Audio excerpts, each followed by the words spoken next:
Good morning, dear students. Welcome back to your English reader class. Today we are going to learn chapter 7. Chapter name is A Bird Came Down the Walk. Means एक चिड़िया जो नीचे टहलने के लिए आती है. It is a poem by emery Dickinson. यह एक कविता है जो कि एमरी डिकिंसन के द्वारा लिखी गई है. In this poem, the poet described once seeing a bird come down the walk. इस पोयम में जो पोइट है वो एक बर्ड के बारे में बता रहा है जो उसने देखा कि वो जब टहलने नीचे आती है. Now let's start the poem with first stanza. A bird came down the walk, he did not know I saw, he bit an angleworm in hops and ate the fellow rock. First stanza में poet कहता है कि एक bird नीचे टहलने के लिए आती है और वह नहीं जानती कि जो पोइट है वो उसे देखता है, उसे देखा. वह एक एंगलवॉर्म मीन्स केंचुए को खाती है. Now the second stanza. And then he drank a dew from a convenient grass and then hopped sideways to the wall to let a beetle pass. और कन्वीनियंट मीन्स नियर बाई, पास में.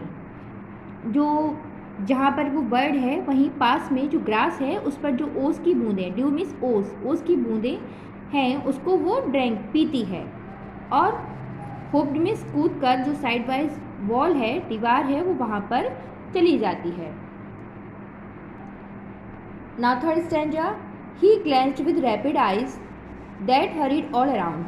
Glanced means नज़र. जो उसकी नज़र है, जो आँखें हैं, वो बहुत ही तेज़ी से, रैपिड मीन्स मूविंग क्विकली, मतलब शीघ्रता से मूव करना, तो शीघ्रता से चारों तरफ देख रही है. They looked like frightened beads I thought. Frightened beads means afraid, डरे हुए. बीड्स मीन्स मन का.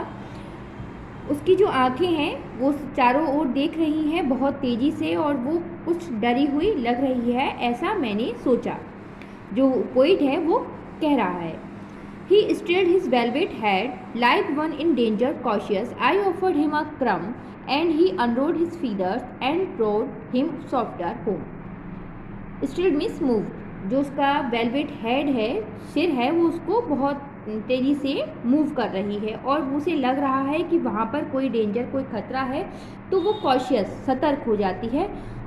जो पोइट है वो कहता है कि मैंने उसे कुछ टुकड़े ऑफर किए, देने चाहे. तभी वो अपने जो उसके फीदर्स हैं, पंख है, उसको उलटना, अनरोल करना स्टार्ट कर देती है और वो अपने घर पर जाने की सोचती है. Than wars divide the ocean too silver for a seam or butterflies of blank of noon leave flashes as they swim. जब जो पोइट है उसको क्रम्स देना चाहता है तो वो थोड़ा डर जाती है और जब वो अपने फीदर्स को अनरोल कर लेती है तो जो उसके फीदर्स हैं वो ऐसे लगते हैं जैसे कोई सागर में सागर को विभाजित कर दिया हो और जो सीम है वो चांदी की तरह चमक रही हों. जो बटरफ्लाइज हैं ऑफ ब्लैंक ऑफ नून, जो बटरफ्लाइज हैं मीन्स तितलियाँ हैं, वो दोपहर के ब्लॉक के लिए दूर जा रही हों. Leave flashes as they swim. Leave means jump, दूर. फ्लैशेस और स्मूथली वो उसको जैसे स्विम करते हैं वैसे दिख रहे हैं. Now message of the poem. Every part of nature is beautiful. Means जो प्रकृति का प्रत्येक हिस्सा है वो बहुत ही सुंदर होता है.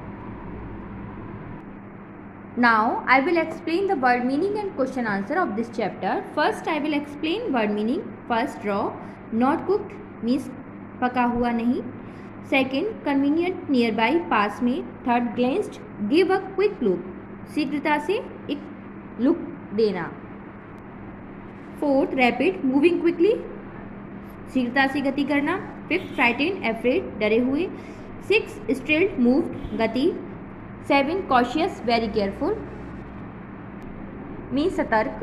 Eight, seam, a line made by joining edge, एक लाइन जो कि दो एज को जोड़ती है. 9, leap, jump. 10, flashes smoothly. Now I will explain the question answer of this chapter. Question number 1. Who does the poet Emily Dickinson describe in the poem A Bird Came Down the Walk? जो poem है a bird came down the walk, इसमें जो poet है Emily Dickinson वो किसके बारे में बता रही हैं? The answer is in this poem Emily Dickinson describes about a worm eating bird. इस कविता में एमिली डिकिंसन एक वर्म ईटिंग बर्ड के बारे में बता रही हैं या उसका वर्णन कर रही हैं। Question number 2, where did the bird drink a dew and did he do after that? जो बर्ड है उसने जो ड्यू कहाँ से ड्रिंक पिया और उसके बाद उसने क्या किया? The answer is the bird drank a dew from nearby grass and after that he hop to the wall. जो बर्ड है उसने जो ड्यू ओस की बूंदें हैं वो पास की घास से ड्रैंक की मीन्स पी और उसके बाद वह एक दीवार पर होप्ड कूदने लगी। Now question number 3, what look like frightened beats? क्या फ्राइटेंड बीट्स की तरह दिख रहे हैं? फ्राइटेंड मीन्स डरे हुए। Now answer, the bird eyes look like frightened beats. जो चिड़िया है, बर्ड है, उसकी आंखें फ्राइटेंड बीट्स की तरह लग रही हैं। So I hope you all have understand this chapter. Keep practice of all exercise and write down word meaning and question answer on your notebook and learn also. Thank you.